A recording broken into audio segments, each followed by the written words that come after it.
Continuamos con más información y vamos a meternos en un tema que para la agenda de los Estados Unidos es sumamente importante. Vamos a hablar con Gonzalo Fioreviani, él es analista internacional. Gonzalo, ¿cómo estás? Hola, ¿qué tal? Muy buenas tardes. Un abrazo grande y saludo a toda la audiencia. ¿Cómo va? Muchas gracias. Bueno, algo que va a llamar la atención, obviamente, es la lucha por la presidencia. De estas cosas vamos a ver y muchas. Contame, ¿cuál sería la medida de Biden que marcaría un punto de inflexión en la relación? Bueno, hay varias medidas que van destinadas sobre todo al sector migrante en los Estados Unidos. Una de las más importantes es otorgar la ciudadanía a, por ejemplo, mujeres que están ilegales, pero que tienen familia legal en los Estados Unidos.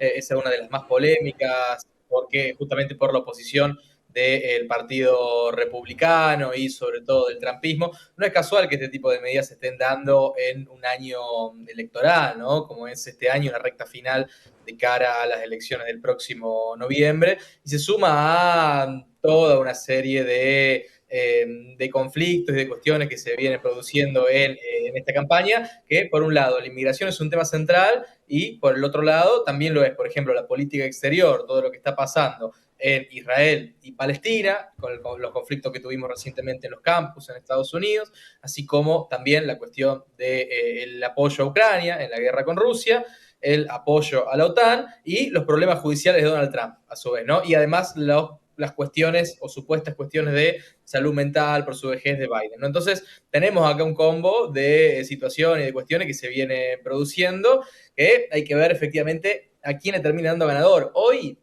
la mayoría de las encuestas lo que están diciendo es que Trump corre con una ligera ventaja, pero todas las encuestas dan 2, 3 puntos de ventaja, es decir, no es significativo y yo no la daría todavía por cerrada a la carrera, ¿no? Esto habilitaría a que una persona, una mujer ilegal, se case con un ciudadano y pierda esa ilegalidad solamente por haberse casado y si tiene un hijo, obviamente también. Esto no fomentaría lo que durante muchas veces se vio la idea de conseguir a alguien para los papeles de radicación en los Estados Unidos.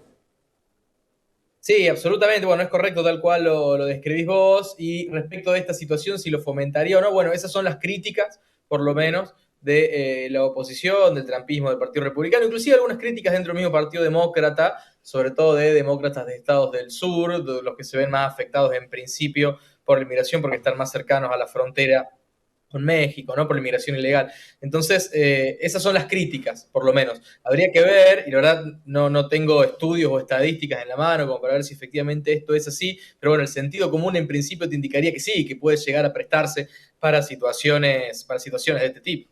¿Qué pasa con una mujer ilegal que se embaraza y tiene un hijo de nacionalidad estadounidense por estar en su territorio? Bueno, previo a esto, el hijo que nace en Estados Unidos tiene la ciudadanía, la nacionalidad estadounidense, la mujer en principio no. Ahora, Claro, pero si se casa con un ciudadano estadounidense, puede ser deportada aunque tenga un hijo que es norteamericano. sí, bueno, de hecho, una de las grandes polémicas que se venía dando, que todavía continúa respecto del gobierno de los Estados Unidos, algo que había empezado con el gobierno de Trump, pero que con el gobierno de Biden no cambió demasiado la situación y que hubo protestas de muchas organizaciones de derechos humanos, inclusive también de voces de ONGs internacionales, no solo dentro de los Estados Unidos, era la situación de los migrantes en la frontera o de situaciones donde se deportaba a las madres y los chicos quedaban de alguna Claro. manera bajo la tutela del Estado, los servicios sociales, ¿no? Entonces, es una situación ahí bastante compleja. Lo que Biden está intentando hacer es darle de alguna manera cierto marco de protección legal ante el Estado, justamente por este tipo de críticas. Gonzalo, ¿cómo es la situación de los migrantes, no solamente que vienen de México, sino que México de alguna manera abrió fronteras a otros países de Latinoamérica?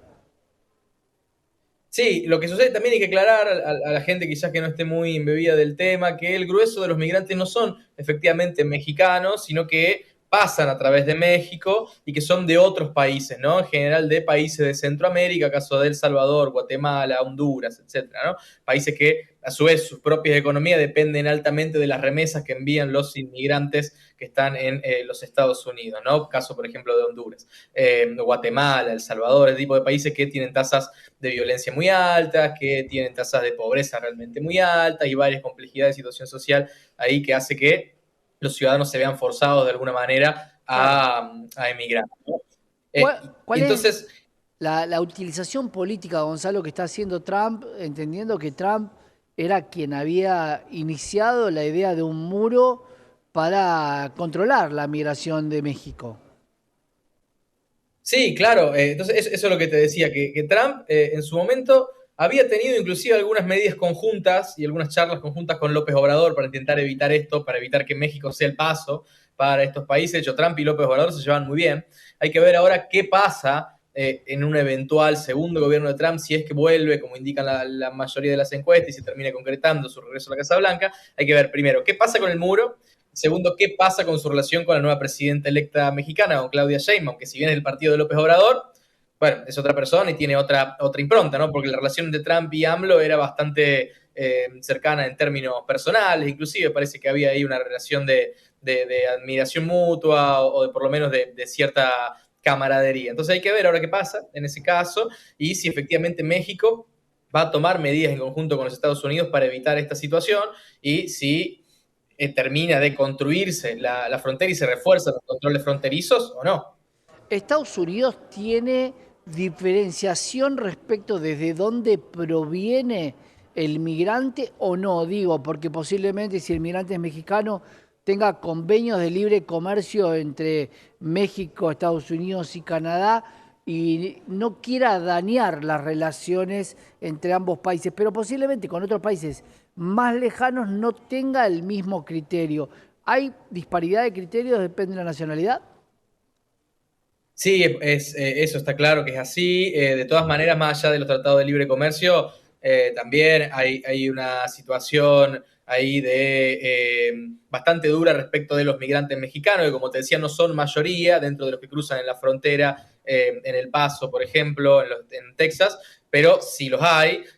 Como te decía, la mayoría son provenientes de países centroamericanos, pero la situación en general es bastante precaria, muy precaria para todos ellos, más allá de que venga de un socio importante, aunque tiene tratado de libre comercio. Por supuesto, es diferente, se trata diferente la inmigración canadiense o la inmigración europea en ese sentido, ¿no? Pero la inmigración que venga de la frontera sur para abajo se trata de manera bastante similar, te diría por lo menos la ilegal, ¿no? Porque hay que diferenciar Claro. acá los que van como migrantes legales y los que cruzan la frontera de manera ilegal, que además se da la situación que están en una situación de doble vulnerabilidad, ¿no? Porque, por supuesto, quien se ve obligado a cruzar la frontera de manera ilegal, en condiciones realmente infrahumanas, muchas veces llevados por lo que se llama, por los coyotes, ¿no? Que los llevan en situaciones realmente paupérrimas, arriesgan su vida, arriesgan su salud, están en una situación económica absolutamente vulnerable y muy humilde, ¿no? Entonces, también ahí tiene una doble vulnerabilidad de ser pobre y de ser migrante ilegal. De todas maneras, el inmigrante legal que no es deportado porque tiene una familia o porque se casa con un ciudadano estadounidense, no vota, pero sí fuerza el voto de quien tiene miedo de que su cónyuge pueda ser deportado. ¿Esto le va a juntar votos a Joe Biden? Bueno, no creo que a tal punto de ser significativo. Probablemente sí le puede sumar algunos votos, también le puede restar otros, porque hoy también Estados Unidos está en un momento Claro. bastante complejo en lo social, ¿no? Y Trump se va a aprovechar claramente de esta situación para reforzar su narrativa, para reforzar su discurso. Trump ha dicho, se ha referido en forma realmente terrible a los migrantes, por ejemplo, en su momento en la campaña para las elecciones anteriores, las que él ganó, las primeras que él gana, había dicho que eran todos violadores y asesinos y quizás algunos eran Sí, buenas personas, los migrantes, no sé si te acordás. sí, solo algunos. Entonces, sí, y siempre refuerza ese tipo de comentarios y de construir el muro en sus mitines, en sus rallies, se grita mucho la consigna de build the wall, ¿no? De construir el muro, de terminar con esta inmigración. Entonces seguramente va a aprovechar para reforzar su narrativa Hay que ver si efectivamente Biden lo puede hacer. Lo cierto es que Biden está mostrando números económicos bastante sólidos en algún punto, por eso la mayoría de los ataques de Trump van por la cuestión migratoria, que realmente es un flanco débil de Biden, y por otro lado, por la cuestión de la impronta personal, la salud mental, ¿no? Estos videos donde se lo ve de alguna manera no del todo apto, podría decirse, o por lo menos se Claro. trata de construir una narrativa de que no está del todo apto. A pesar de Entonces, que va por ese lado. no tienen tanta diferencia de edad y seguramente hay que ver cuánta mella hizo lo de su hijo Hunter, que lo pasó por alto, pero claro, cada vez que puedan le van a mostrar esta situación de la compra ilegal de un arma, ¿no? Sí, sí, totalmente. Eso seguramente le ha hecho Mella también la oposición, lo utiliza, en su momento Trump lo utilizó mucho. Acá sucede también que la oposición puede usar eso del hijo de Biden, pero a su vez Biden y los demócratas pueden usar las decenas de juicios que tiene Trump, ¿no? Trump recientemente se convirtió en el primer expresidente estadounidense en ser condenado en un juicio penal, como para que te den una idea, en toda la historia de los Estados Unidos. Claro. Entonces, eso también va a ser utilizado. Por eso creo que va a ser la campaña, sin duda, va a ser la campaña más sucia de que la que se tenga registro en los Estados Unidos. Va a estar plagada de fake news, va a estar plagada de ataques personales entre ambos candidatos y los equipos de campaña van a aprovechar toda esta situación, por lo cual quizás lo ideológico, lo político y lo económico hasta va a pasar a un segundo plano, Sin ¿no? duda. Ahí vamos a ver, Gonzalo, cómo juega la relación de quien estuvo en la etapa de New York Times, si Javier Milei se va a manifestar directamente aliado de Donald Trump o va a seguir pasos con Biden, cosa que no creo. ¿Podría sumarle algo al votante de Estados Unidos este fenómeno mundial como Javier Milei? No, no lo creo. Estados Unidos es un país que se mira mucho a sí mismo. Yo estoy seguro, y por supuesto esto no es ningún tipo de menosprecio a la sociedad estadounidense, sino que es un país muy grande, con una cultura muy vasta, con una geografía muy vasta, y se mira muchísimo a sí mismo. Yo estoy seguro que se le pregunta al grueso del votante de Trump, y no sé si sabe ubicar a Argentina en un mapa, no sé si le interesa ubicar a Argentina en un mapa, o si le interesa quién es o no es Milei, ¿no? Creo que la cuestión acá en Estados Unidos es muy autosuficiente, puede influir más, por ejemplo, la guerra en Ucrania o el financiamiento de la OTAN que lo que diga o lo que no diga Javier Milei. Trump lo ha nombrado alguna vez en su discurso y cada vez que, y la vez que lo nombró hizo como una breve introducción diciendo de dónde era, dónde quedaba Argentina y por qué lo admiraba. Y Trump había dicho que le gustaba a Milei porque a Milei le gustaba a él, ¿no? Y nada más, o sea, bastante Claro. simplista Eh, la cuestión. Entonces, no mueve el amperímetro. Era una cuestión recíproca. Gonzalo, gracias. Vamos a seguir hablando. Quedan varios meses de cara a las elecciones y seguramente vamos a tener muchos de estos temas. Gracias. Gracias a vos, hasta la próxima, un Un gran abrazo. abrazo. Gonzalo Fioreviani, analista internacional, acerca de esta medida bastante radical de Joe Biden respecto a los inmigrantes ilegales. Quédate que tenemos más información.